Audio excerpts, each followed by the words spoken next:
हाम्रो पनि double standard हुनु हुँदैन। हामीले पनि घटना हेरेर प्रकरण हेरेर आफ्ना निर्णय आफ्ना मतहरू बनाउनु हुँदैन।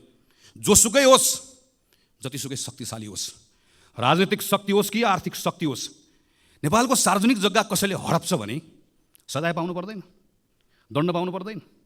जतिसुकै शक्तिशाली होस्, जुनसुकै पदमा बसेको होस्, हातमा ताकत होस्, कलम होस्, नागरिकता बनाउनलाई कृत्य गर्छ भने फलानु दलसँग जोडिएको छ, त्यस कारणले गर्दा कृत्य गरे पनि उसको कृत्य माफी हुन्छ, चल्छ।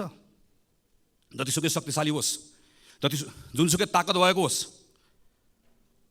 आम नागरिकहरूले निक्षेप सङ्कलन गरेर जम्मा गरेको सहकारीमा ठगीको धन्दा चलाउँछ, ठगीको धन्दाको मतियार हुन्छ भने कानुनी कारबाहीको दायरामा आउनु पर्दैन, कानुनले कारबाही गर्नु पर्दैन। त्यसैले सुशासनको आजको दिनको मन्त्र बनेको कानुनको शासन, विधिको शासन, चाहे जग्गा मिच्ने होस्, जग्गा हडप्ने होस्, चाहे नागरिकताको कृत्य गर्ने होस्, चाहे सहकारीमा ठग्ने होस्, यताको होस् उताको होस्, जुनसुकै दलको होस्, दलभन्दा बाहिरको होस्, जतिसुकै शक्तिशाली होस्, कसैले पनि उन्मुक्ति पाउनुहुन्न। एउटा सर्वसाधारण नागरिकले, एउटा नेपाली नागरिकले जे गर्दा दण्ड पाउँछ भने शक्तिशालीलाई पनि त्यो कानुन त्यसरी नै लागू हुनुपर्छ। प्रथम मान्य सदस्य श्री गगन कुमार थापालाई बोल्न समय दिन्छु। समय 38 मिनट। सम्माननीय सभामुख महोदय, केशव कुमार बुढाथोकी संविधान सभाको निर्वाचित सदस्य त हुनुहुन्थ्यो नै। हाम्रो पार्टी नेपाली काङ्ग्रेसका एकजना पुरानो नेता, लोकतान्त्रिक आन्दोलनका एक सक्रिय अभियन्ता र झापा जिल्लाको त्यहाँको जनताहरूको एउटा प्रिय नेताको रूपमा र निडर व्यक्तित्व आफ्नो मान आर्जन गर्नुभएको नेता हुनुहुन्थ्यो। हिजो हामीले उहाँलाई गुमाएका छौँ। यो क्षणमा म उहाँलाई सम्झन चाहन्छु, उहाँको परिवारप्रति हार्दिक समवेदना प्रकट गर्न चाहन्छु र उहाँप्रति भावपूर्ण श्रद्धाञ्जली अर्पण गर्छु। भर्खरै मात्र हामीले जानकारी प्राप्त गऱ्यौँ कि आदरणीय पद्मप्रसाद पाण्डे महासचिव नियुक्त हुनुभएको छ। म नेपाली काङ्ग्रेस पार्टी, नेपाली काङ्ग्रेसको सिङ्गो संसदीय दलको तर्फबाट मलाई बधाई दिन चाहन्छु र यो कार्यकालको सम्पूर्ण सफलताको कामना पनि गर्छु। हामी आजबाट अधिवेशनको एउटा नयाँ यात्रामा निस्किएका छौँ। योभन्दा अघिल्लो अधिवेशन हाम्रो लागि धेरै सम्झना योग्य रहेन। सरकार आफैले पनि यो कुरालाई स्वीकार गरेको छ। त्यही भएर यो पटक अघिल्लो अधिवेशनभन्दा फरक बनाउँछु भनेर हामीसँग बाचा गरेको छ। यो पटक म थुप्रै संसदलाई काम दिन्छु। खास गरिकन संविधान कार्यान्वयनसँग जोडिएका थुप्रै कानुनहरू बनाउनु बाँकी छन्। ती कानुनहरू बनाउनलाई संसदको यो अधिवेशनमा सांसदहरूलाई भ्याइ नभ्याइ हुन्छ भन्ने सरकारको बाचा छ। अर्थतन्त्रलाई चलायमान बनाउनका निम्ति पनि थुप्रै कानुनहरू परिमार्जन गर्नुपर्ने छ, कानुनहरू बनाउनु पर्ने छ। यी सन्दर्भमा पनि मैले काम गर्छु भनेर भनेको छ। संहिता कार्यान्वयन लगायतका विषयहरू पनि सरकारले प्राथमिकतामा राख्छु भनेर भनेको छ। हामी त्यसको प्रतीक्षा गरिरहेका छौँ। संसद स्वयं आफैले पनि अघिल्लो अधिवेशनभन्दा म अलिकति काम गर्ने तरिका बदल्छु भनेर हामीले अस्ति पहिलो दिनबाटै यो यात्रा सुरु गरेका छौँ। हामी अलिकति आफ्नो काम गर्ने तरिकालाई व्यवस्थित बनाउँछौँ। हामी एउटा कार्यतालिका बनाएर काम गर्छौँ। हाम्रो संसदीय समितिहरूलाई पनि हामी थप क्रियाशील बनाउँछौँ। हामी संसद समयमा चलाउँछौँ। हामी संसदबाट सरकारले ल्याएका कामहरू समयमा टुङ्ग्याउँछौँ भन्ने हाम्रो बाचा छ। त्यो बाचामा हामी सबै प्रतिबद्ध छौँ नै। संसदीय समितिहरूले पनि यही अनुरूप आफूलाई ढाल्नेछन् भन्ने हाम्रो अपेक्षा छ। संसदीय समितिहरूको विश्वसनीयताको प्रश्न पनि छ। कतिपय सन्दर्भमा हामीले निर्देशन दिनका निम्ति हतारो गरेका छौँ। कतिपय सन्दर्भमा आरोप प्रत्यारोप पनि गरेका छौँ। कतिपय सन्दर्भमा प्रक्रिया मिचिएको र अपारदर्शी भएको भन्ने विषयहरू पनि सँगसँगै उठेर आएको छ। यो सबै कुराले संसदीय समितिको विश्वसनीयता घटाउँछ। त्यो भनेको सिङ्गो संसदको विश्वसनीयता घटाउँछ। सरकार नयाँ ढङ्गले काम गर्छु भनिरहेको बेलामा व्यवस्थापिका संसदको नेतृत्व सम्माननीय सभामुखले व्यवस्थापिका संसदलाई फरक ढङ्गले चलाउँछु भनिरहेको बेलामा संसदीय समितिको नेतृत्व गर्ने हामी जो छौँ, हामी सबैले पनि हाम्रो संसदीय समितिलाई फरक ढङ्गले चलाउँछु भन्ने एउटा सङ्कल्प गर्नै पर्नेछ। हामीसँग विगतका अनुभवहरू छ। कहिलेकाहीँ एउटै विषयलाई दुईटा तिनवटा संसदीय समितिहरूको क्षेत्राधिकार हो कि भनेर अलमल हुँदै गर्दा सँगै बसेर काम गरेका अनुभवहरू छन्। म यो क्षणमा स्वर्गीय रविन्द्र अधिकारीलाई सम्झिरहेको छु। जतिखेर उहाँ विकास समितिको सभापति हुनुहुन्थ्यो, म त्यो बेलामा कृषि जलस्रोत समितिको सभापतिको रूपमा काम गरिरहेको थिएँ। सम्माननीय स्वर्गीय सुशील कोइराला प्रधानमन्त्री हुनुहुन्थ्यो। कतिपय विषयहरूमा हामी सँगै एउटै समिति जस्तो बसेर सँगै काम गर्थ्यौँ, सरकारलाई बोलाउँथ्यो र त्यो बेलामा सरकारले पनि हाम्रो कुरालाई गम्भीरतापूर्वक लिन्थ्यो। आरोप प्रत्यारोपभन्दा फरक ढङ्गबाट पनि काम गर्ने ठाउँहरू छन् भन्ने सन्दर्भमा हामी सबैले सोच्नुपर्ने बेला आएको छ। यो अधिवेशनको दौरानमा संसदीय समितिले थुप्रै कामहरू गर्नुपर्नेछ, कानुनहरू बनाउनु पर्नेछ। कानुन बनाउने विषयका सन्दर्भमा पनि हामी आफैले पनि यो छोटो समयमा केही तितो अनुभवहरू गरेका छौँ। यी कुराहरूमा हामी सबै खुला हृदयले समीक्षा गर्न तयार छौँ भन्ने पनि म ठान्दछु। यही क्रममा हामी राजनीतिक दलहरू जो अहिले संसदभित्र छौँ, हामीले पनि आफ्नो काम गर्ने तरिका बदल्नु परेको छ। यो संसदको सबभन्दा ठुलो दल भएको हिसाबले नेपाली कांग्रेस यो सन्दर्भमा अझै आफूलाई अझै बढी जिम्मेवारीका साथमा प्रस्तुत गर्नुपर्छ भन्ने ठान्दछ। यही सोचेर हामीले भर्खरै बसेको संसदीय दलको बैठकबाट गम्भीरतापूर्वक छलफल गरेर एउटा सङ्कल्प गरेका छौँ कि यो पटकको संसदको अधिवेशनमा हाम्रो उपस्थितिलाई हामी थप जिम्मेवार बनाउनेछौँ, हामी आफूलाई थप क्रियाशील पनि बनाउनेछौँ र सरकारले संसदबाट जे कुराहरूको अपेक्षा गरेको छ, संसदको ठुलो दलको हिसाबले यो जिम्मेवारीका साथमा हाम्रो क्रियाशीलताले सरकारको त्यो अपेक्षा पुरा गर्नको लागि र आम नागरिकको संसदप्रतिको अपेक्षा पुरा गर्नका निम्ति हाम्रो भूमिका तदनुरूप गर्नेछौँ भन्ने हिसाबले हामीले आफ्नो बैठकबाट केही निर्णयहरू गरेका छौँ र त्यो निर्णयले अनुरूप यो अधिवेशनभरि हाम्रा सांसद साथीहरू चल्नुहुन्छ भन्ने कुरामा म आश्वस्त पार्न पनि चाहन्छु। तर यो सँगसँगै हामीले हाम्रो यो संसदलाई आम नागरिकसँग कसरी जोड्ने भन्ने पनि हेर्नुपर्नेछ।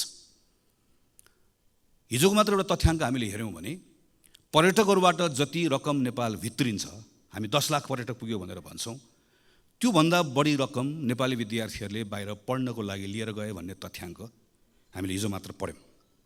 हामीले आफ्नै वरिपरि पनि थुप्रै केटाकेटीहरू बाहिर पढ्न गएको हामीहरू देख्छौँ। हुन त कहिलेकाहीँ हामीहरू मिथ्याङ्कहरूको सहारा पनि लिन्छौँ। नेपालमा खास गरिकन चिकित्सा लगायतका कतिपय विषयका सन्दर्भमा हामीले भ्रामक धारणाहरू बनाएर राखेका छौँ। नेपालको वरिपरि सिमाना क्षेत्रमा दर्जनौँ नर्सिङ कलेजहरू खुलेका छन्, त्यहाँ हजारौँ विद्यार्थीहरू पढ्न गएका छन् भनेर कहिलेकाहीँ आफू आतङ्कित हुन्छौँ, अरूलाई आतङ्कित बनाउँछौँ। हाम्रो सरकारको तथ्याङ्कले भन्छ गएको 3 वर्षमा 300 विद्यार्थी पनि बाहिर पढ्न गएका छैनन् नर्सिङ पढ्नका लागि। अरू विषयहरू पढ्न गएका छन्, अस्ट्रेलिया गएका छन्, क्यानाडा गएका छन्, युरोप गएका छन्, थुप्रै गएका छन्, तर सबै पढ्न भनेर गएका छैनन्। हामीले देख्छौँ कुनै बेला विद्यार्थीहरू बढी बेलायत जान्थे, जतिखेर बेलायतको इमिग्रेसन अलिकति खुकुलो थियो, कुनै बेला अस्ट्रेलिया जान्थे, अहिले क्यानाडा जान्छन्। यो सबै पढ्नको लागि होइन पनि हामीलाई थाहा छ, यसका अरू धेरै पक्षहरू छन्। तर कतिपय विद्यार्थीहरू पढ्नका लागि भनेर गएका छन्, हाम्रो विश्वविद्यालयको कारणले गर्दा गएका छन्। त्यो विश्वविद्यालय शिक्षा सुधार गर्यो भने कतिपय कुरालाई यहाँ रोक्न सकिन्छ। त्यो विश्वविद्यालय क्षेत्रलाई सुधार गर्नका निम्ति केही समयपछि सरकारले यही संसदमा उच्च शिक्षाको विधेयक ल्याउँदैछ, जो अहिले सार्वजनिक भएको छ, हामी त्यसलाई पढि पनि रहेका छौँ। त्यो उच्च शिक्षाको विधेयकमा यो संसदले हामीले काम गर्नुपर्ने छ। हाम्रो विश्वविद्यालयको स्वायत्तता, विश्वविद्यालयको सँगसँगै विविधता, विश्वविद्यालयले मौलिकता पनि कसरी कायम गर्ने, सँगसँगै विश्व बजारका निम्ति हाम्रो विश्वविद्यालय त्यो अनुकूल कसरी हुने भनेर हामीले कानुनमा सँगै काम गर्नुपर्नेछ। तर त्यो कानुन आउनको लागि समय लाग्छ, त्यो कानुन आएर पारित गर्नलाई पनि समय लाग्छ। यो बिचमा त्रिभुवन विश्वविद्यालयको ठाउँ रिक्त भएको छ, त्रिभुवन विश्वविद्यालय सँगसँगै अन्य विश्वविद्यालयहरूको पनि नेतृत्व रिक्त भएको छ। हामीले त्यो बेलामा सुधार गरौँला भनेर अहिले मौका पाएको बेलामा त्रिभुवन विश्वविद्यालयमा हिजो जे गल्ती गरेका छौँ त्यही कुरा दोहोऱ्यायौँ र मौका पाएको बेलामा सुधार गरेनौँ भने हामी यहाँभित्र उच्च शिक्षा सुधार गर्ने भनेर भनिराख्छौँ, छलफल गरिराख्छौँ, मान्य सांसदहरूले तथ्याङ्क प्रस्तुत गरिराख्नुहुन्छ, विद्यार्थी बाहिर गयो भनेर हामी रोइकराइ गरिराख्छौँ। तर संसदले आफूले पाएको जिम्मेवारी हामीले उच्च शिक्षाको विधेयक ठिक ढङ्गले बनाएनौँ र सरकारले मौका पाएको बेलामा त्रिभुवन विश्वविद्यालय, पूर्वाञ्चल विश्वविद्यालय, पोखरा विश्वविद्यालय लगायतको नेतृत्वहरू भागभण्डा नगरिकन विश्वविद्यालयको नेतृत्वको नियुक्ति हेर्दाखेरि नै कुनै पनि नागरिकले टिप्पणी गर्न नसक्ने गरिकन बनाउने मौकाबाट चुक्यो भने हाम्रा कुरा मात्रै हुन्छन्। हामीले यहाँ संसदबाट गर्ने काम र सरकारबाट गर्ने कामलाई आम नागरिकका यी विषयहरूसँग जोड्न सक्छौँ कि सक्दैनौँ। हाम्रो अहिले विद्यालयहरूमा केटाकेटीहरू पढ्न गइरहेको देशैभरि देख्छौँ हामीहरू। थुप्रै विद्यालयहरू खुलेका छन्, विद्यालयको भवन पनि बनेका छन्, तर एक कक्षामा 100 जना विद्यार्थी भर्ना भएको विद्यार्थीहरू 10-12 कक्षामा पुग्दै गर्दा 30-32 जना विद्यार्थीहरू मात्र बाँकी रहन्छन्। त्योभन्दा पनि डरलाग्दो कुरा अर्को, हाम्रो केटाकेटीहरू विद्यालयमा पढिरहेका छन् तर सिकिरहेका छैनन्, गणित सिकिरहेका छैनन्, विज्ञान सिकिरहेका छैनन्, अङ्ग्रेजी त अझै कम सिकिरहेका छन्। विज्ञान, गणित र अङ्ग्रेजी आएन भने अहिले हामी सूचना प्रविधिको जुन कुरा गरिरहेका छौँ, नलेज इकोनोमीको जुन कुरा गरिरहेका छौँ, नेपालले अघिल्लो पटक जुन हाम्रो ट्रेन छुट्यो भनिरहेका छौँ, अर्को पटक फेरि ट्रेन छुट्छ। 3 कक्षा 4 कक्षा पढ्ने बच्चालाई, 5 कक्षा 6 कक्षा पढ्ने बच्चालाई एकपटक हामीले हेऱ्यौँ भने ती केटाकेटी पढिरहेका छन् तर तिनले गणित, विज्ञान, अङ्ग्रेजी जानिरहेका छैनन् भने अबको 8-10 वर्षपछि, 5-7 वर्षपछि जब तिनीहरू 18-20 वर्षको हुन्छन् र हामीसँग ठुलो जनसङ्ख्या हाम्रो आफ्नो श्रमको बजारमा हामीसँग हुन्छ। तर अङ्ग्रेजी गणित विज्ञानको फाउन्डेसन नभएको केटाकेटीहरू भइसके पछाडि हामीले चाहेर पनि केही पनि गर्न सक्दैनौँ। हामी अर्को एउटा मौकाबाट फेरि चुक्छौँ। त्यसलाई जोगाउने हो भने हामीले अहिले काम गर्नुपर्ने 3, 4, 5, 6, 7, 8 विद्यालय शिक्षामा काम गर्नुपर्ने छ। संसदमा विधेयक आइरहेको छ। यो विधेयकलाई अहिले हामी आरोप प्रत्यारोप गर्ने वा लोक रिजाइका निम्ति हामीले आफूलाई प्रस्तुत गर्ने वा कसैको तुष्टिकरणका निम्ति वा आफ्नो राजनीतिक दलको कुनै एउटा आग्रहका निम्ति यसलाई हामी आफ्नो पोजिसनलाई प्रयोग गर्ने वा हामीले यो बेलामा यो जिम्मेवारी पुरा गर्नका लागि हामीले अहिले यो विधेयकमा काम गर्ने हाम्रो अगाडि मौका छ, हाम्रो अगाडि प्रश्न छ। यही बिचमा विधेयक बन्दै गर्दा समय लाग्छ। तर यो बिचको समयमा सरकारले सँगसँगै यो स्कुल एजुकेसनभित्र स्थानीय सरकारहरू छन्। सरकार चलाउने गरेको पार्टी गठबन्धनकै पार्टीहरूको हामीले हेऱ्यौँ भनेदेखि पनि 2/3 बढी हाम्रा स्थानीय सरकारहरू छन्। प्रदेश सरकार 7 प्रदेशमा माथि प्रधानमन्त्रीलाई अनुकूल हुने गरिकन 7 प्रदेशका सरकारहरू छन्। त्यो प्रदेशले अहिले स्कुल एजुकेसनमा के काम गर्ने हो, त्यो स्थानीय सरकारले एजुकेसनमा के काम गर्ने हो, यो 1 वर्षको समय खेर कसरी नफाल्ने हो, यहाँनिर हामीले सोच्नुपर्नेछ। र हामीले सँगसँगै यहाँभित्रको पार्लियामेन्टमा आएको कानुनमा काम गर्नुपर्नेछ। यति जिम्मेवारी पुरा गऱ्यौँ भने जसरी अघि मैले उच्च शिक्षाको कुराकानी गरेँ, हाम्रो विद्यालय शिक्षाको क्षेत्रमा केही न केही सुधार हुन्छ, कहीँ न कहीँ हामीहरू पुगिन्छ। यही संसदको यही रोस्टममा उभिएर अहिलेकै सम्माननीय प्रधानमन्त्री हुनुभएको बेलामा स्वास्थ्य बिमा सम्बन्धी कानुन यहीँ उभिएर पढेको म सम्झन्छु। स्वास्थ्य बिमा सम्बन्धी कानुन हामीले यहाँ प्रस्ताव गरेर यो संसदले पारित गर्दै गर्दा हामीले त्यही बेलामा एउटा परिकल्पना गरेका थियौँ कि प्रत्येक नेपालीलाई स्वास्थ्य बिमामा अनिवार्य रूपमा आबद्ध गरिनेछ र प्रत्येक नेपालीले त्यो स्वास्थ्य बिमा बापत आफ्नो आयको आधारमा योगदान गर्नुपर्नेछ। अहिलेको जस्तो अप्पर क्याप लगाएर 1 लाख दिने, 2 लाख दिने, 3 लाख दिने होइन। एउटा नेगेटिभ लिस्ट हुन्छ। त्यो लिस्टमा भएको त्यो सायद दाँतसँग जोडिएको कुरा होला वा अरू प्लास्टिक सर्जरीसँग जोडिएका कुरा होलान्। यी केही सेवाहरू बाहेक बाँकी रहेका सबै सेवाहरू त्यो बिमित भएको मानिसले सबैको बिमित हुन्छ र प्रत्येक नेपाली, यसको अर्थ प्रत्येक नेपालीले ती सबै सुविधाहरू निःशुल्क रूपमा प्राप्त गर्छ र गुणस्तरीय रूपमा प्राप्त गर्छ। र यो दिनको निम्ति हाम्रा सेवा प्रदायक संस्थाहरूलाई कसरी बलियो बनाउने, त्यो सेवा प्रदायक संस्थाहरूमा जनशक्ति कसरी उपलब्ध गराउने, यी सबै विषयहरूका बारेमा अध्ययन पनि भएको छ। यसका बारेमा निर्णयहरू पनि भएका छन्।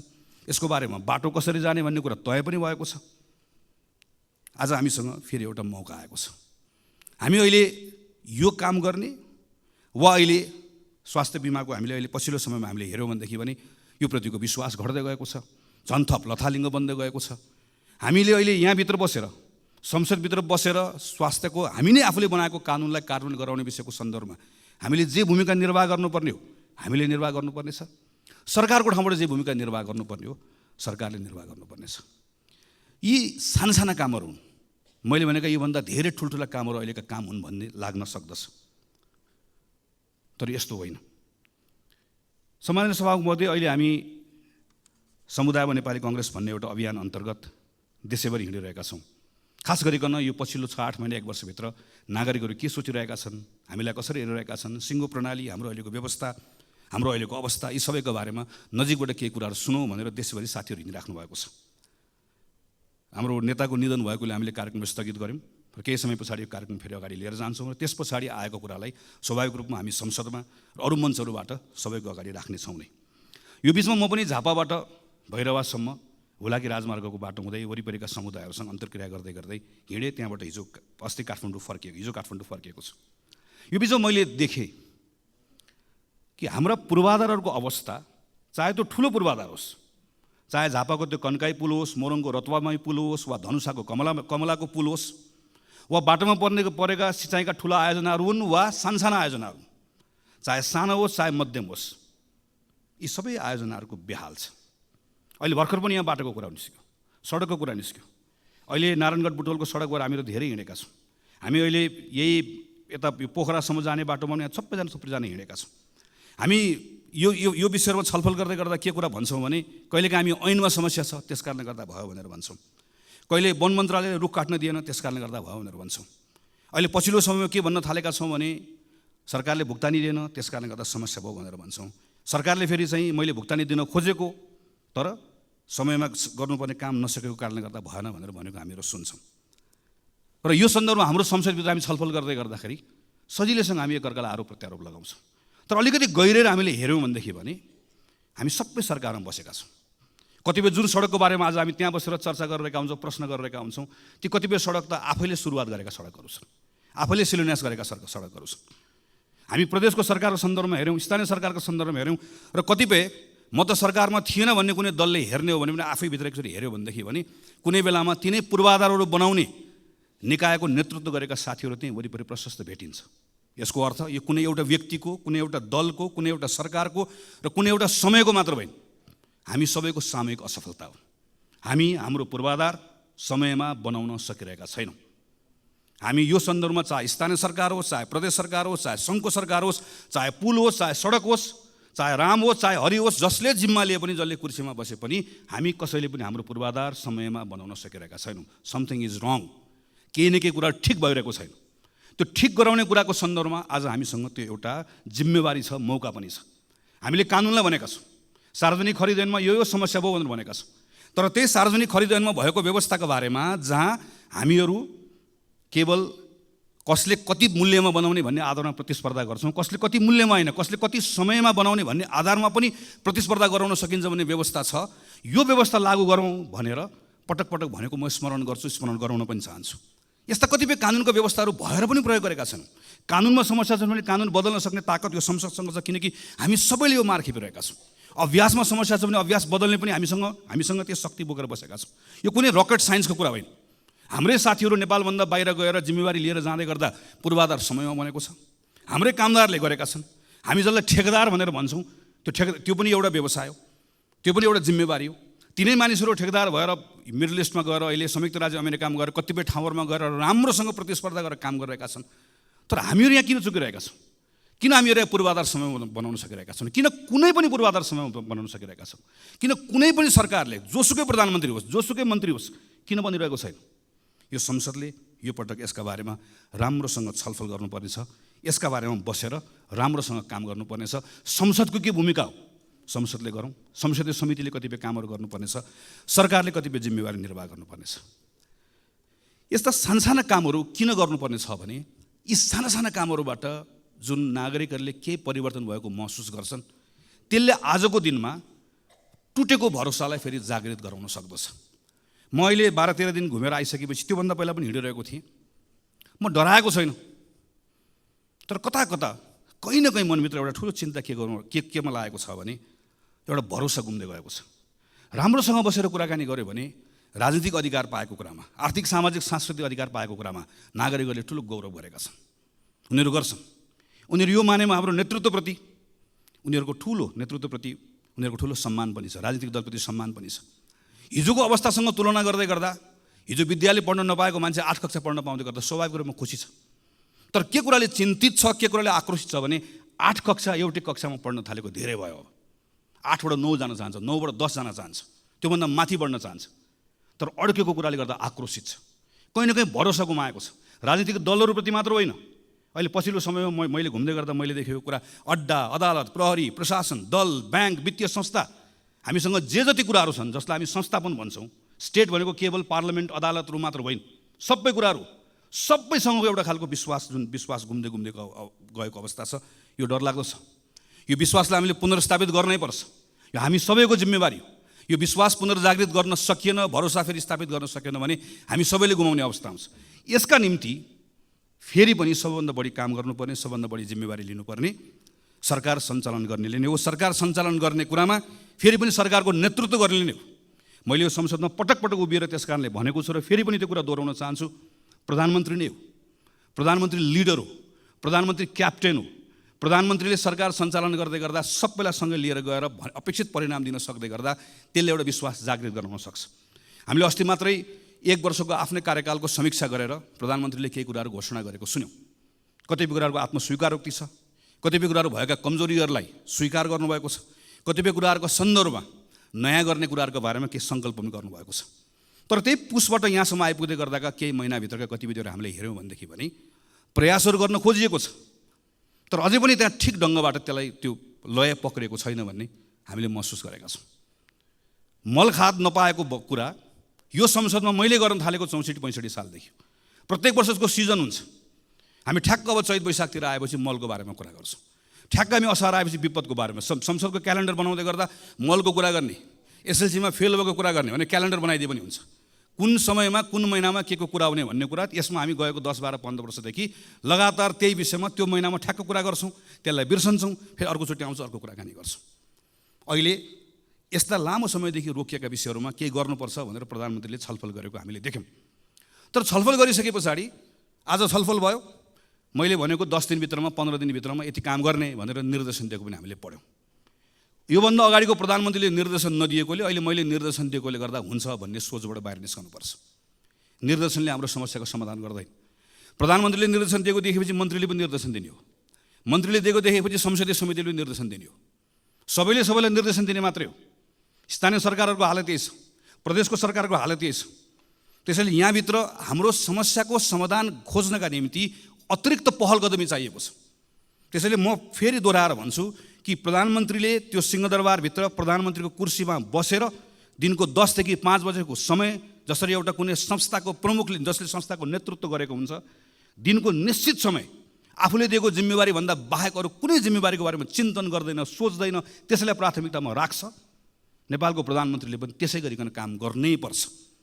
त्यसपछि मात्रै त्यो उपलब्ध भएको समयको बिचमा गरिने छलफलले समस्या पनि देखाउँछ, समस्याको पहिचान पनि हुन्छ, समाधान कसरी खोज्ने भन्ने कुरा पनि जान्छ र त्यसैले हामीलाई टुङ्गोमा पनि पुर्याउँछ। काम गर्ने तरिका नबदलिकन फरक परिणाम आउँदैन।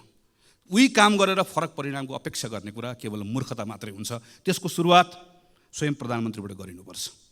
नागरिकहरूको बिचमा अर्को भएको ठुलो आक्रोशको विषय भनेको सुशासनको विषय हो। सुशासनको सन्दर्भमा हाम्रा संवैधानिक निकायहरूले अत्यन्त पारदर्शी ढङ्गले नै काम गर्ने हो। यो सरकारको कुरा मात्र होइन, राज्यको अरूको निकायहरूको पनि त्यत्तिकै दायित्व छ। संविधानले सृजना गरेका संस्थाहरूले पारदर्शी ढङ्गले काम गर्नुपर्नेछ। उसको विश्वसनीयतामाथि पनि प्रश्नहरू उठेका छन्, ती विश्वसनीयता मूल्य काम गर्नुपर्नेछ। सम्मानित अदालतको पनि यसमा भूमिका छ, संसदीय समितिहरूको पनि भूमिका छ। तर फेरि पनि सबभन्दा ठुलो भूमिका सरकारकै छ। सरकारले सुशासनको सम्बन्धमा मैले काम गरेँ भनेर हुँदैन। सरकारले गरेको कामहरू नागरिकले महसुस गर्न पाउनुपर्छ। नागरिकहरू आफैले त्यो कुरालाई नजिकबाट निहालेर हेरेका हुन्छन्। सरकारले गरेको काममा कुनै पूर्वाग्रह नहोस्, तर सँगसँगै सरकारले गरेको काम सुशासनका निम्ति गरेका पहल कदमीहरू कतैबाट प्रभावित पनि नहोस्। प्रहरी, प्रशासन, अड्डा लगायतका कुराहरू कुनै खालका लोक रिझाइका निम्ति, कुनै स्टन्टबाजी गर्नका निम्ति, कुनै पत्र पत्रिकाको हेडलाइनमा आउनका निम्ति उसले कुनै पनि निर्णयहरू नगरोस् भन्ने कुराको स्वाभाविक रूपमा अपेक्षाहरू रहन्छ। यसो गर्दै गर्दा संसदको पनि पूर्ण रूपमा सरकारलाई साथ रहनुपर्छ। हाम्रो पनि डबल स्ट्यान्डर्ड हुनु हुँदैन। हामीले पनि घटना हेरेर, प्रकरण हेरेर आफ्ना निर्णय, आफ्ना मतहरू बनाउनु हुँदैन।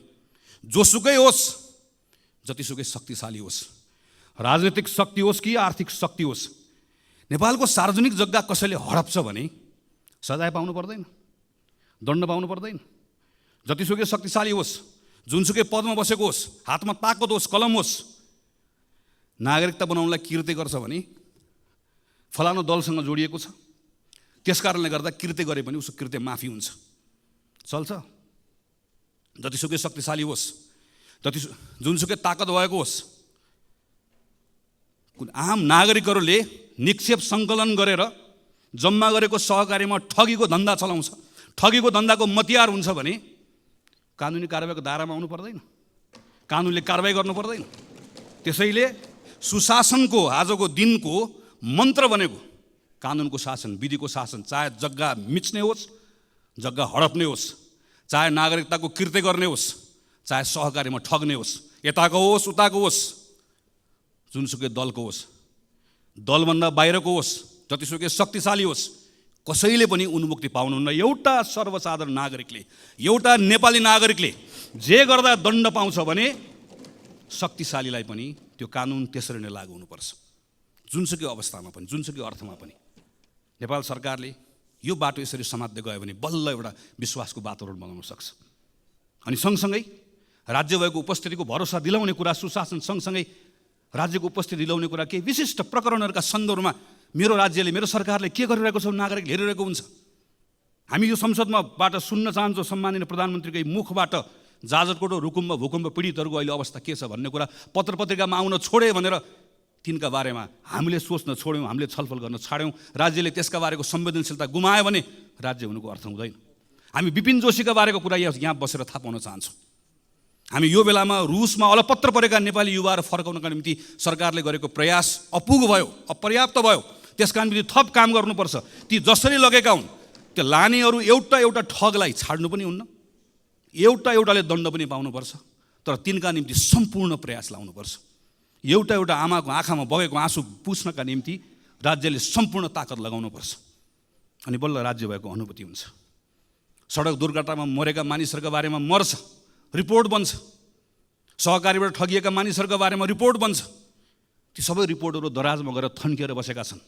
हामी हेर्न चाहन्छौँ यो अधिवेशनको दौरानमा सरकारले गरेको काम, अनि सरकारका मन्त्रीहरूले यहाँ उभिएर मैले यो रिपोर्ट पढेर यसको आधारमा यो 5वटा काम गरेँ भनेर त्यहाँ उभिएर हामी प्रश्न गर्न चाहन्छौँ, त्यहाँ उभिएर हामी सुझाव दिन चाहन्छौँ, त्यहाँ उभिएर परिणाम आएको हेर्न चाहन्छौँ। हामी सरकारलाई मद्दत गर्न चाहन्छौँ, किनकि आजको दिनको सरकारको कुरा मात्र होइन, सरकारमा बसेको कारणले गर्दा मात्र होइन। हामी यो बेलामा यतिखेर सानसाना कुराहरूको परिणामबाट नागरिकहरू खुसी भएको हेर्न चाहन्छौँ। झापादेखि यहाँसम्म आइपुग्दै गर्दा कतै जङ्गली हात्तीको कुरा छ, जसरी पहाडमा बस्ने साथीहरूले सधैँभरि बाँदरको कुरा गर्नुहुन्छ। माडीको किसानहरूले रातिको समयमा निकुञ्जभित्र गाडी कुद्ने व्यवस्था गरोस्। ठुरीको मानिसहरूले सामान्य मेरो त्यहाँभित्रको मेरो भन्सारको त्यहाँको स्तरोन्नति गरिदियो। काहीँ दुधको किसानको कुरा छ, काहीँ केराको किसानको कुरा छ। मैले खालि यति मात्र भन्न खोजेको, यति साना कुराहरू छन् र यति डुएबल छन्, गर्न सकिने कुराहरू छन्।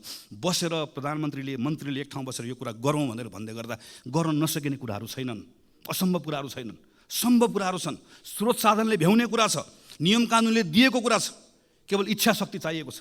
यी सानसाना कुराहरूबाट अहिले मैले शिक्षाको कुरा गरेँ, स्वास्थ्यको कुरा गरेँ।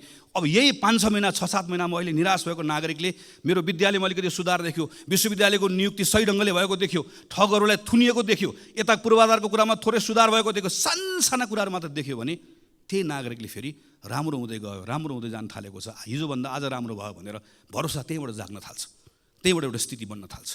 यसमा हामीले ध्यान दिनुपर्नेछ। र यसपछिको सबभन्दा महत्त्वपूर्ण विषय भनेको हाम्रो अर्थतन्त्रको विषय हो। राष्ट्र ब्याङ्कले हिजो मात्रै चालु आर्थिक वर्षको 6 महिनाको अहिलेको आर्थिक अवस्थाको प्रतिवेदन सार्वजनिक गरेको छ। हाम्रो रेमिटेन्स, हाम्रो पर्यटकहरूको आगमन, हामीले अहिले प्राप्त गरेको ऋण, हाम्रो ग्रान्ट, फरेन डिरेक्ट इन्भेस्टमेन्ट, सबभन्दा ठुलो कुरा हाम्रो फरेन करेन्सीको रिजर्भ, सबैमा अत्यन्त सन्तोषजनक स्थिति देखिएको तथ्याङ्कले देखाउँछ। 6 महिनामा करिब 7 खरब 32 अरब रुपियाँ, 33 अरब रुपियाँ रेमिटेन्सबाट आएको छ। म त्यो खाडीमा, मलेसियामा, भारतमा, अरू देशहरूमा गएर काम गरेर दुःख गरेर नेपाल पठाएर आजको यो अप्ठ्यारोमा नेपाल चलाइराख्नुभएका, नेपाल चलाउनका निम्ति खास नेपाल चलाउने ती तमाम गएका साथीहरूलाई हामीले कहिले पलायन भयो भनिदिएका छौँ, कहिले भाष्यो भनिदिएका छौँ। म यो संसदको रोस्टरमा उभिएर तीप्रति सम्मान प्रकट गर्न चाहन्छु। तिनले पठाएको, तिनको मेहनतको कारणले गर्दा आज हाम्रो यत्रो इकोनोमी चलेको छ। तर सरकार यो आँकडा हेरेर मात्रै मख परेर बस्यो भने चाहिँ हामीहरू डुब्छौँ, किनकि यही बेलामा आँकडाको अर्को पक्ष पनि छ। ब्याङ्कसँग अहिले कहिले नभएको पैसा छ, त्यति पैसा थुप्रिएको छ, तर कर्जा लगानी नै हुँदैन। जम्मा 4% वृद्धि छ। तपाईँ हामी सबै घुमिरहेका छौँ। सानो व्यवसाय गर्ने पनि टाट पल्टेको छ, ठुलो व्यवसाय गर्ने पनि सबैको हालत बेहाल छ। कोही मान्छे पनि ठिक भयो भनिरहेको छ। जुनसुकै सेक्टरमा जाउँ, रियल इस्टेटको सेक्टरमा जाउँ, म्यानुफ्याक्चरिङको सेक्टरमा जाउँ, एग्रो बिजनेस गर्ने सेक्टरमा जाउँ, स्मल इन्टरप्राइजेस गर्ने सेक्टरमा जाउँ, कहीँ कसैले पनि ठिक भयो भनेर भनिरहेको छैन, किनकि आन्तरिक अर्थतन्त्रमा ठुलो शिथिलता आएको छ। र यही बेलामा हामीले हेऱ्यौँ भने, अहिले पनि सुन्ने समय मैले सुनिरहेको थिएँ, यति निरस हाम्रो अहिलेको अवस्था। हामीले यदि खास गरिकन पुँजीगत खर्च हामीले हेऱ्यौँ भने आज 6 महिना 24 दिन भयो यो आर्थिक वर्षको, पुँजीगत खर्च कति भएको छ भन्दा 19.21%, जबकि आजको मितिमा 50% कम्तीमा खर्च भइसक्नुपर्ने हाम्रो अवस्था हो। केन्द्रीय सरकारको जस्तो छ, स्थानीय सरकार र प्रदेश सरकारको पनि त्यस्तै छ। गएको 5-6 वर्षमा हामीले हेऱ्यौँ भने 60% कसैको पनि नआएको छैन। यो पुँजीगत खर्च हेर्दै गर्दा तथ्याङ्कको कुरा मात्र होइन, पुँजीगत खर्च कम भएको कारणले गर्दा आजको दिनमा हाम्रो यी सबै बाह्य सूचकहरू ठिक हुँदै गर्दा पनि हाम्रो आन्तरिक अर्थतन्त्र यति शिथिल हुनुको मुख्य कारण भनेकै हामीले गर्ने पुँजीगत खर्च गर्न नसकेको कारणले गर्दा। यसको यति धेरै ठुलो यसले एउटा साइकल बनाएको, यति इन्टरट्विन छ यो विषय, एउटा अर्कोसँग जोडिएको छ। यो कारणले गर्दाखेरि यस्तो खालको एउटा भयानक स्थिति सृजना भएको छ। तर यो पुँजीगत खर्च बढाउनुको निम्ति हामी जान्न चाहन्छौँ र हामी यदि हाम्रो भूमिका के हुन्छ भने हामी मद्दत गर्न चाहन्छौँ। तपाईँ हिजो गरेको भन्दा के फरक गर्दै हुनुहुन्छ? हाम्रो प्रधानमन्त्री कार्यालय, हाम्रो अर्थ मन्त्रालय, हाम्रो अरू मन्त्रालयहरू, समग्रमा सरकार हिजो गरेको भन्दा के फरक गर्दैछ, के नयाँ ढङ्गले गर्दैछ, जसको आधारमा हामी विश्वास गर्न सक्छौँ कि अब पुँजीगत खर्च हिजोको भन्दा फरक हुन्छ। हामी त नयाँ बजेटको बारेमा छलफल गर्न थाल्यौँ, गर्ने पनि पर्नेछ, हामीले भनेको टाइममा गरौँ भनेर। तर नयाँ बजेटको छलफलको कुराको अर्थ के? पुरानो बजेटको बारेमा हामी सक्यो, अस्तिसम्म हामी पुरानो बजेटमा छलफल गर्दैथ्यौँ, बजेट कार्यान्वयनको अहिले चरणमा यति निराश लाग्दो अवस्था भएको बेलामा हामीले यो बेलामा पुँजीगत खर्च बढाउने विषयको सन्दर्भमा हामी यो गर्छौँ यसरी गर्छौँ भन्ने कुरा गरेनौँ भने यसले हाम्रो अवस्था बदलाव ल्याउँदैन। हामी चाहन्छौँ सरकारले यसका बारेमा प्रयासहरू गरोस्, गरि पनि रहेको छ। कतिपय गरेको कुराहरूको बारेमा हामी जानकारी पनि चाहन्छौँ, हामी सूचित पनि हुन चाहन्छौँ, हामी त्यहाँ सुझाव दिन चाहन्छौँ, हामी सँगसँगै यी विषयहरूमा काम गर्न चाहन्छौँ। यति गर्न सकियो भने त्यसले थोरै सरकारलाई स्पेस दिन्छ। त्यो स्पेस पाएपछि अब के कानुनहरूमा काम गर्नुपर्नेछ। कम्तीमा पनि 5वटा कानुन खारेज गर्नुपर्नेछ। 28वटा कानुन, विदेशी लगानी, सार्वजनिक निजी साझेदारी लगायत हामीले टिपेर हेर्दै गर्दाखेरि करिब 28वटा नयाँ कानुनहरू यहाँभित्र बनाउनु पर्ने र परिमार्जन गर्नुपर्नेछ। अर्थात् करिब 40को हाराहारीमा यो संसदले अबको 5-6 महिनाभित्र कानुनमा काम गर्नुपर्नेछ। हामी ती कानुनमा काम गर्न तयार छौँ। पहिला सानो क्विक विन्सहरू हामीलाई चाहियो, त्यसले थोरै विश्वासको वातावरण बनाउँछ। त्यति विश्वासको वातावरण बनाइसकेपछि हामीले कानुनमा सुधार गर्नुपर्नेछ, त्यसले अझै वातावरण दिन्छ। त्यति वातावरण दिएपछि अनि हामीले अर्थतन्त्रको संरचनागत सुधार गर्नै पर्नेछ। किनकि हामी निर्वाचनमा जाने, निर्वाचन जित्ने, बहुमतको सरकार बन्ने, संविधान बनिसक्यो, कुनै अहिले युद्ध द्वन्द्व केही छैन, हामी सामान्य अवस्थामा छौँ। यो अवस्थामा पनि हामीले अर्थतन्त्रको संरचनागत सुधार गरेनौँ। हेर्नुहोस् त हाम्रो व्यापार घाटा, हामी अहिले हेऱ्यौँ भने हामी बङ्गलादेश जस्तो हुने भन्छौँ म्यानुफ्याक्चरिङ सेक्टरमा। हाम्रो अहिले करको दर जुन छ, करको यो दर राखेर हामी बङ्गलादेश जस्तो हामी म्यानुफ्याक्चरिङ सेक्टर बन्न सक्छौँ। हामी पर्यटनमा यत्रो ठुलो आशा गरिरहेका छौँ, तर आजको दिनमा हाम्रो म्यानुफ्याक्चरिङ सेक्टर लगायतको यी सेक्टर्सहरूबाट हामीले रोजगारी सृजना गर्न सकेनौँ भनेदेखि भने हाम्रो अर्थतन्त्रको हालत अहिले जे छ अझ योभन्दा पनि कमजोर बन्दै जान्छ। हाम्रो अर्थतन्त्रमा संरचनागत सुधार नगरिकन हाम्रो अवस्था बदलिन्न। संरचनागत सुधारको लागि पहिलो पाइला नचालिकन गन्तव्यमा पुगिन्न। पहिलो पाइला चाल्नको लागि आत्मविश्वास चाहिएको छ। आत्मविश्वासको लागि अहिले केही सुधार गर्नुपर्नेछ। सानो सुधार गऱ्यौँ थोरै ठाउँ दिन्छ, थोरै ठाउँमा बसेर कानुनी सुधार गरौँ अझै ठुलो ठाउँ दिन्छ, अनि त्यो ठुलो ठाउँले आत्मविश्वास दिन्छ। त्यसपछि हामीले संरचनागत सुधार हामीले गर्नै पर्छ। हाम्रो अहिलेको जस्तो एग्रिकल्चर राखेर, अहिलेको जस्तो म्यानुफ्याक्चरिङ राखेर, अनि अहिलेको जस्तो हाम्रो यति यो खालको सर्भिस सेक्टर राखेर, अनि सर्भिस सेक्टरको हाम्रो कन्ट्रिब्युसन चाहिँ 60%भन्दा बढी सर्भिस सेक्टरको भनेर हामीले भन्ने, तर हाम्रो सर्भिस सेक्टर जुन खालको छ, यो खालको सर्भिस सेक्टर राखेर हामी कहीँ पनि पुग्दैनौँ। हामीले एउटा ठुलो जम्प गर्नुपर्ने छ। त्यो जम्प गर्नुको लागि हामीलाई एउटा ठुलो आधार चाहिएको छ। यसका निम्ति सम्माननीय सभामुख महोदय, योभन्दा राम्रो मौका कहिले आउँछ? संविधान बन्यो, संहिता आयो, सङ्घ छ, प्रदेश छ, सबैतिर अहिले एक खालको अनुकूलता छ, सबैतिर एउटा खालको वातावरण छ। हामीलाई कुनै बाह्य कारणले गर्दा अप्ठ्यारो भएको छैन। हामी सबै सहजतामा छौँ। हामी सबै सहजतामा भएको बेलामा पनि नेपाल सङ्कटमा छ, नेपाल अप्ठ्यारोमा छ भनेर भन्ने हो भने चाहिँ सजिलो चाहिँ कहिले हुने हो? के भयो भने चाहिँ नेपाललाई सङ्कटबाट बाहिर निकाल्ने हो त हामीले। त्यसैले यो बेलामा फरक ढङ्गले काम गर्ने कुरामा सरकारले सोचोस् भन्ने हो। र नेपाली कङ्ग्रेस पार्टी हामी संसदको ठुलो दलको हिसाबले यो अभियानमा हामी सरकारमा छौँ, हाम्रो जिम्मेवारी छ, त्यहाँ पनि छँदैछ। हामी यो संसदको यो ठाउँबाट पनि सरकारले बनाउने कानुन, सरकारले यहाँबाट खोजेका तमाम कुराहरूका सन्दर्भमा हामी सहयात्रा गर्न चाहन्छौँ, हामी सँगसँगै मद्दत पनि गर्न चाहन्छौँ। यी सबै विषयहरू छलफल गर्दै गर्दा संविधानको अर्को पाटो हामीले बिर्सनौन्न। हामीले संविधानमा दलितका बारेमा कुरा गरेका छौँ, मधेसीका बारेमा कुरा गरेका छौँ, महिलाका बारेमा कुरा गरेका छौँ, अल्पसङ्ख्यकका बारेमा कुरा गरेका छौँ। यी तमाम विषयहरूको कुराकानी गर्दै गर्दा यो केवल बोल्ने विषय मात्र होइन। केही समयपछि संसदमा निर्वाचनको ऐन आउँदैछ, राजनीतिक दल सम्बन्धी ऐन आउँदैछ।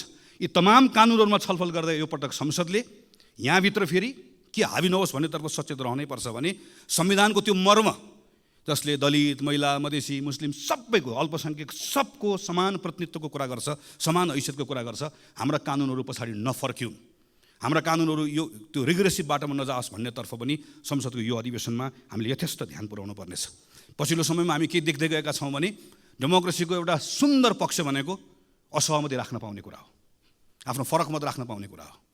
तर केन्द्र कतिपय ठाउँमा सङ्घको सरकार पनि हामी कतिपय ठाउँमा अनुदार हुँदै गर्दा त्यसको सिको प्रदेशको सरकारले, त्यसको सिको स्थानीय सरकारहरूले गर्न थालेर एउटा नागरिकका समूहले आफ्नो मागहरू राख्दै गर्दा, हाम्रो असहमतिहरू राख्दै गर्दाखेरि हाम्रो सिभिक स्पेसहरू हामीले खुम्चाउँदै जाँदै गर्दा, साँगुरो बनाउँदै जाँदै गर्दा यसले अनुदार चेहरा देखाउने, चरित्र देखाउने मात्र होइन, त्यसले त्यो डेमोक्रेसीको सबैभन्दा सुन्दर पक्षलाई सङ्कुचित गर्दै गर्दा यो प्रतिको विश्वास पनि उड्दै जान्छ।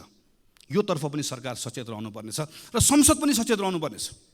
हामीले पनि सरकारलाई यो सन्दर्भमा हामी त्यो नभनिकन उसलाई सचेत गराउनु पर्ने, उसलाई ख्याल गराउनु पर्नेछ कि डेमोक्रेसीमा यहाँ संसदभित्र मात्र होइन, संसदमा हामीले सरकारलाई औँला तेर्साउन पाएको जस्तै नागरिकले पनि रत्न पार्कमा बसेर सरकारलाई औँला तेर्साउन पाउनुपर्छ, चाहे त्यो स्थानीय सरकार होस् चाहे त्यो सङ्घको सरकार होस्।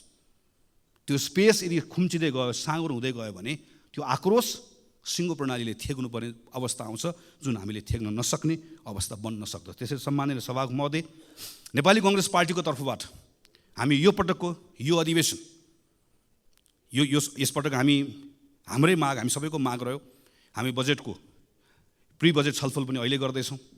यसलाई पनि हामी सार्थक बनाउन चाहन्छौँ, यो औपचारिकता मात्र नहोस् भन्ने चाहन्छौँ। हामी सरकारले भनेका तमाम जुन कमिटमेन्ट अनुसारको कानुनहरू यो संसदको अधिवेशनमा आओस् भन्ने चाहन्छौँ। त्यो सक्रियतापूर्वक त्यसमा हामीहरू भाग लिएर अन्य दलहरूसँग पनि सहकार्य गरेर हामी छिटोभन्दा छिटो हाम्रो संविधानको मर्म अनुसारको कानुनहरू बनाएर यहाँबाट पारित होस् भन्ने अवस्था होस् भन्ने हामी चाहन्छौँ।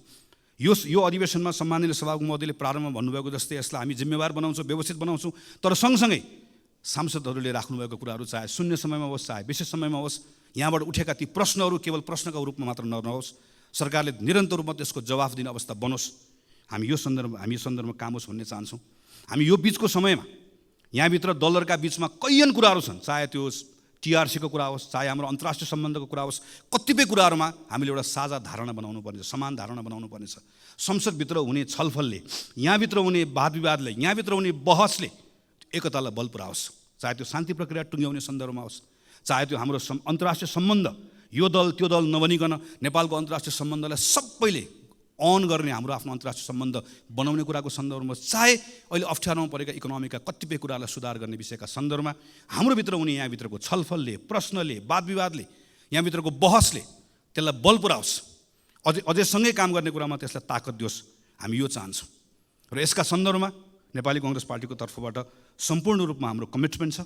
हामीले यो पटक अस्ति भर्खर बसेको संसद दलको बैठकको निर्णयमा भनेका छौँ, संविधानको रक्षा, यो व्यवस्थाको सुदृढीकरण र आम नागरिकहरूले व्यवस्थासँग गरेको जुन अपेक्षा छ त्यसलाई पुरा गर्ने भन्दा आजको दिनमा हाम्रो लागि अर्को कुनै विषय छैन, हाम्रो लागि अर्को कुनै प्राथमिकता छैन, त्यो नै हाम्रो लागि सर्वोपरि छ।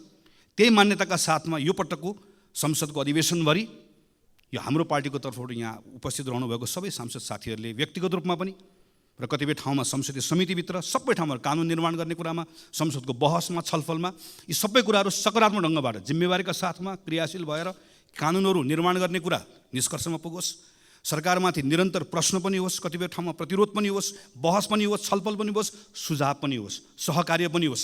यी विषयका सन्दर्भमा हाम्रा सांसद साथीहरूले काम गर्ने भन्ने सन्दर्भमा जुन स्वाभाविक पनि छ, तर अझै बढी जोड दिएर हामीले अस्ति भर्खर भएको बैठकबाट निर्णय गरेका छौँ। त्यसैले आज पहिलो हाम्रो पार्टी दलको तर्फबाट आफ्नो विषयहरू राखेर आफ्नो विषयहरू टुङ्ग्याउने क्रममा म सिङ्गो सम्मानित सभामुख महोदय मार्फत सिङ्गो संसदलाई यो कुरामा आश्वस्त पार्न चाहन्छु कि जसरी यो अहिलेको यो अधिवेशन यसलाई सार्थक बनाउने भनेर सरकारले, सम्माननीय सभामुख महोदयले, सबै राजनीतिक दलका शीर्ष नेताहरूले, हामी सबैले एउटा सोच बनाएका छौँ, सङ्कल्प बनाएका छौँ। यो सङ्कल्पलाई पुरा गर्ने साथमा हामी नेपाली कङ्ग्रेस पार्टीको तर्फबाट 100% हाम्रो यसमा संलग्नता रहन्छ, 100% हाम्रो सक्रियता रहन्छ र हामी अन्य दलहरूसँग, संसदभित्र रहनुभएका तमाम अरू सबै दलहरूसँग कानुन निर्माण गर्ने कुरा, सुशासनका कुरा, भ्रष्टाचार अन्त्य गर्ने कुरा र हाम्रो अर्थतन्त्रलाई चलायमान बनाउने कुरा र संविधानलाई कार्यान्वयन गर्ने कुरा, खास गरिकन संहिताको कार्यान्वयन गर्ने कुरा, सुशासनको कुरा लगायतका तमाम विषयहरूका सन्दर्भमा हामी सहकार्य पनि गर्न चाहन्छौँ। ती सहकार्यको त्यो सहकार्य गर्ने विषयको सन्दर्भमा पनि हामीहरू खुला छौँ र हामी किन पनि यो ठान्दछौँ भने आजको यो घडी, अहिले यो बेलाको समय यत्रो सफलता प्राप्त गरिसकेपछि यही संविधान सभामा, पहिलो संविधान सभा त्यसका दृश्यहरू याद छ, दोस्रो संविधान सभा त्यसको दृश्यहरू याद छ, त्यति अप्ठ्यारो समयहरू हामीले पार गरेर आयौँ।